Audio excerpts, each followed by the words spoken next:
bem? Vamos aqui então dando continuidade aos nossos estudos. Em relação a essa nossa aula de hoje, iremos abordar o acidente vascular encefálico isquêmico. Em relação a esse nosso estudo, ele será baseado através de imagens por tomografia computadorizada do segmento encefálico em corte no plano axial, em um janelamento, em um filtro exclusivo dedicado ao estudo do parênquima encefálico. Quando falamos de acidente vascular encefálico isquêmico na sua contextualidade, trata-se então de um déficit neurológico focal secundário a uma doença cerebrovascular. Quando falamos da sua fisiopatologia, onde teremos uma obliteração total ou parcial do vaso, consequentemente uma hipoxemia, essa hipoxemia repercute para uma diminuição da perfusão tecidual, consequentemente uma diminuição do volume de sangue, uma diminuição dos aparatos metabólicos, oxigênio e glicose, um aumento do fluxo de sódio e cálcio para dentro da célula, o que nós chamamos de edema citotóxico. Teremos as enzimas proteolíticas e a morte celular, chamada de apoptose. Então, esse seria toda a sua cadeia do evento. Em relação às suas principais causas, eu chamo a atenção de vocês para a embolia. Essa embolia pode ser uma embolia cardíaca, pode ser uma embolia paradoxal. Essa embolia paradoxal, ela começa a agir no sistema venoso e repercute para o sistema arterial. Nós temos a embolia aterosclerótica, onde você vai ter aquelas placas, aquelas calcificações na túnica íntima, que é intimamente em contato com o sangue, ou seja, a primeira camada do vaso. A sua fisiologia se trata, então, em relação a um acúmulo de sangue, ou seja, você vai ter, então, o ancoramento dos elementos configurados do sangue na sua parede, ocasionando, então, o colesterol acaba se aglomerando, ficando preso nessa região, ocasionando, então, essas placas de ateromatose ou aterosclerose.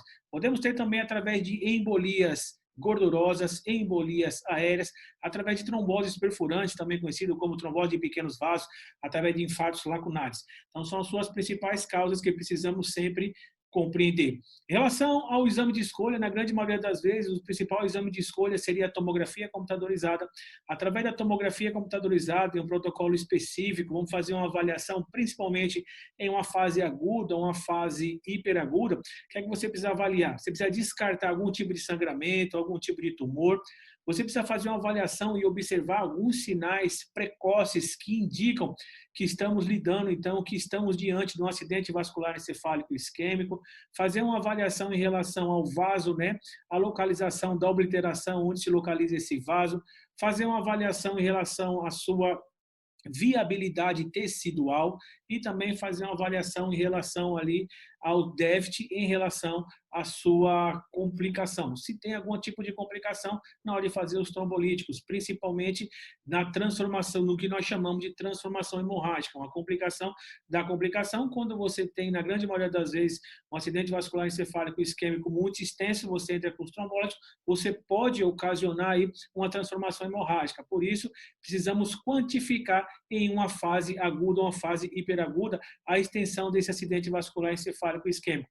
Essa quantificação, na grande maioria das vezes, ela é feita através do que nós chamamos de estudo ASPEX, né? Um estudo de um grupo canadense, onde eles pegaram e quantificaram a região do acidente vascular encefálico isquêmico. Pegaram 10 regiões chaves. Se você tiver esse acidente em 3 ou mais regiões, eles já falam que é uma lesão já extensa, então, se você entrar com trombolítico, você pode ocasionar aí uma transformação hemorrágica. Então, é fundamental sempre fazer essa avaliação, essa quantificação através do ASPEX, é fundamental. Agora, vamos fazer uma avaliação, uma sistematização em relação a esse nosso exame, observar, então, o acidente vascular encefálico isquêmico, observar também alguns sinais precoces que são fundamentais na hora da gente fazer a nossa avaliação. Então, sistematizando o nosso exame, fazendo aquele velho exercício, né? Subindo e descendo as imagens bem devagar, observando toda a sua anatomia. Assim vamos conseguir observar a sua alteração e também observar a sua complicação, o seu quadro patológico. Então, nesse caso, fazendo a nossa sistematização, vamos observar principalmente a simetria, ou seja, o que seria a simetria? Observar, então, se a linha média está centrada e fazer a comparação do lado direito com o lado esquerdo, como se fosse um espelho.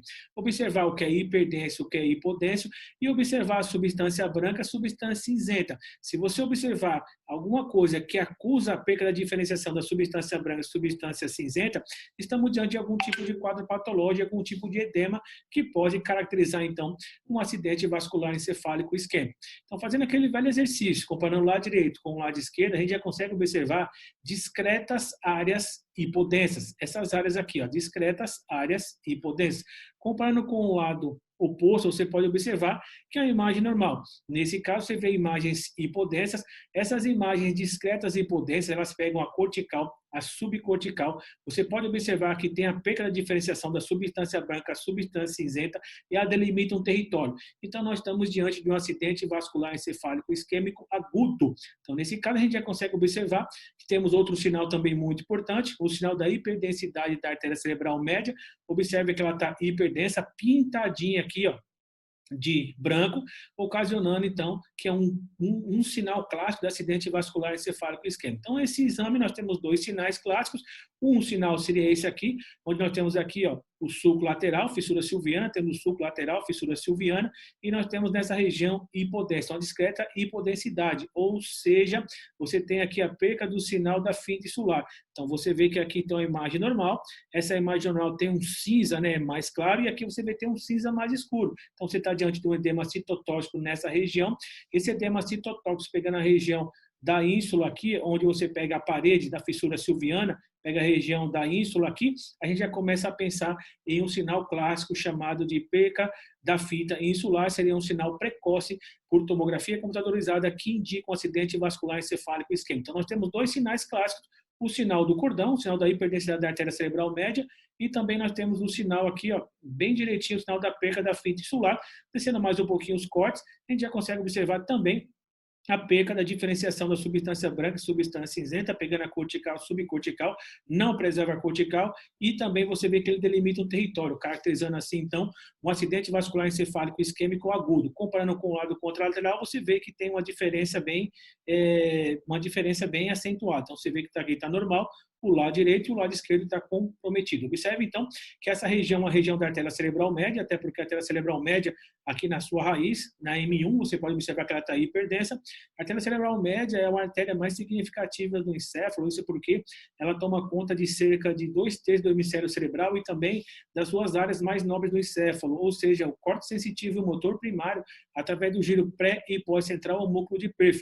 Então, é fundamental a gente observar que é uma região muito grande que afeta, né, que a artéria cerebral média ela irriga. Então, é fundamental fazer sempre essa avaliação. A artéria cerebral média é essa artéria aqui, seria a última ramificação da artéria carótida interna.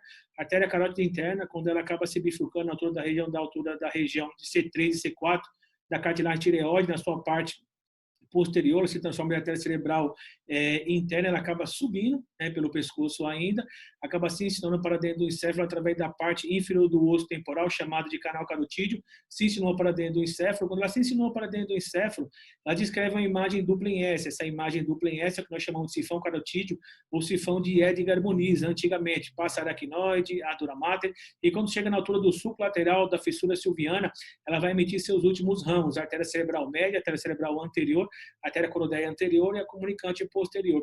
Então, nós temos aqui a artéria cerebral média. Lembrando que a artéria cerebral média ela não faz parte do circuito cerebral, do polígono de Willis, uma imagem geométrica formada por 9 lados, um hexágono. Então, é importante sempre fazer essa avaliação. Então, a gente sistematizou nossos exames, observamos bem direitinho essa discreta hipodensidade, através principalmente da perca da fita insular. Observamos também o sinal da hiperdensidade da artéria cerebral média, caracterizando através da clínica do paciente. A gente já conseguiu fazer uma avaliação que se trata, então, de um acidente vascular encefálico isquêmico. Então, é fundamental sempre fazer essa avaliação. Porém, muitas vezes, numa fase hiperaguda ou numa fase aguda, não vai aparecer sinais e também não vai aparecer essas discretas hiperdensidades. Então, a gente tem que tomar muito cuidado na hora de fazer uma avaliação. Podemos usar também outros recursos muito importantes, principalmente fechando a janela. Quanto mais você fecha a janela, mais você vai ter contraste entre duas estruturas, principalmente entre a substância branca e a substância cinzenta, e você vai ter um acréscimo de 15% em relação à sensibilidade da caracterização de um acidente vascular encefálico isquêmico agudo ou hiperagudo. É muito importante. Partindo do princípio que nós temos algumas fases, né, que nós temos a linha do tempo do acidente vascular encefálico isquêmico, de 0 hora até 6 horas, nós temos então uma fase hiperaguda precoce, de 6 horas a 24 horas, nós temos uma fase hiperaguda mais tardia, né? De 24 horas até uma semana nós temos uma fase aguda, de uma semana até 3 semanas uma fase subaguda, e de 3 semanas em seguida uma fase mais crônica, né? Onde você vai ter a morte de tecido, nós chamamos de encefalomalácia. É fundamental também a gente sempre compreender. Então, em relação ao nosso caso, foi mais para mostrar para vocês a sistematização do nosso exame. Através dessa sistematização, peguei aqui a sua assimetria, observando a linha central, observando, correlacionando o lado direito com o lado esquerdo, o que é hiperdenso, o que é hipodenso, a diferença de substância branca e substância cinzenta. A gente já conseguiu observar, então, bem direitinho que se trata de um acidente vascular encefálico isquêmico agudo, onde nós temos alguns sinais clássicos precoces. Nós temos a hiperdensidade arterial cerebral, a hiperdensidade arterial cerebral média, nós temos aqui a hipodensidade, pegando aqui no assoalho da fissura silviana, a região insular, chamada da perca da finta insular. Então, são dois sinais muito importantes. Ainda a gente continua a nossa avaliação, a gente consegue observar, então, que se trata de um acidente vascular encefálico isquêmico, principalmente correlacionando com a clínica do paciente, a gente chega nesse diagnóstico final. É fundamental fazer sempre essa avaliação, um exame muito bem feito, um exame com alta resolução, com alto contraste. Outra coisa muito importante, uma dica muito importante, a gente precisa entender, na hora de fazer uma avaliação de acidente vascular encefálico isquêmico, principalmente numa fase aguda ou hiperaguda, principalmente quando você vai ter discretos achados, né, muitos discretos achados, dificilmente a gente consegue observar, é fazer uma avaliação em média de espessura de corte de 3 a 5 milímetros. É importante fazer. Se você fazer de menos, você pode deixar passar aí algum sinal discreto. Então, é importante também sempre fazer essa avaliação. Observar, então, se precisa fazer a perfusão de pobre, fechar a janela e também fazer uma avaliação de espessura de corte. Então, você fazer a leitura do exame de 3 e 5 milímetros, que é fundamental, que faz uma diferença muito grande, principalmente num acréscimo de 15% de sensibilidade na hora de você fazer a avaliação do seu exame. Então, em relação ao nosso caso, seria isso. Valeu, pessoal, pela atenção de vocês.